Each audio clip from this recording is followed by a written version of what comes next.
تقولي اليوم راني فاهمك الخلفية تاع السؤال بلي ربحنا عداوة ما ربحنا عداوة حتى مع حد. لا أنا بصراحة سيد رئيس أقصد العالم اليوم لا يحترف إلا بالبراغماتية. أنا مؤمن سيد يا با بلو براغماتيك كو لي زالجيريان.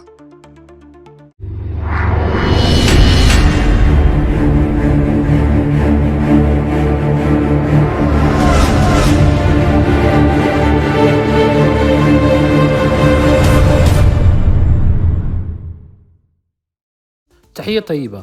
لاحظوا كيف أن صحفي جزائري فاجأ عبد المجيد تبون بسؤال غير متوقع، وصراحة أصابه في الصميم.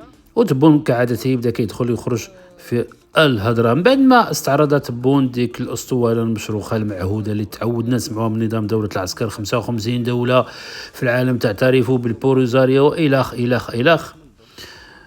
الصحفي الجزائري بان بأنه مل وكل من هذا الكلام. قال له البراغماتية يا تبون هي البراغماتية، أين هي مصالح الشعب الجزائري؟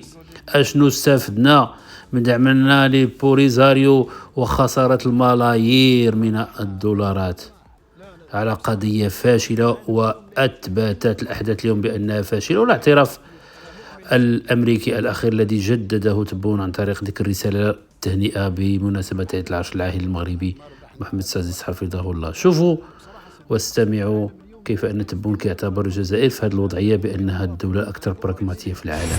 الصحراء الغربية راه فيه اليوم نص الاتحاد الافريقي معترف بها، فيه ما يفرق 55 دولة معترفة بالجمهورية الصحراوية. تعلمنا نواجه ونزيد نواجه. المبادئ تاعنا هي المبادئ.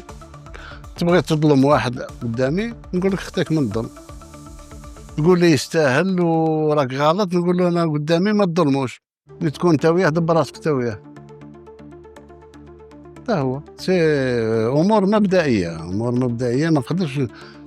طيب اش تقولي اليوم راني فاهمك الخلفية تاع السؤال بلي ربحنا عداوة ما ربحنا عداوة حتى مع حد. لا أنا بصراحة سيد رئيس أقصد العالم اليوم لا يحترف إلا بالبراغماتية. أنا مؤمن يا با بلو سيد براغماتيك كو لي زالجيريان.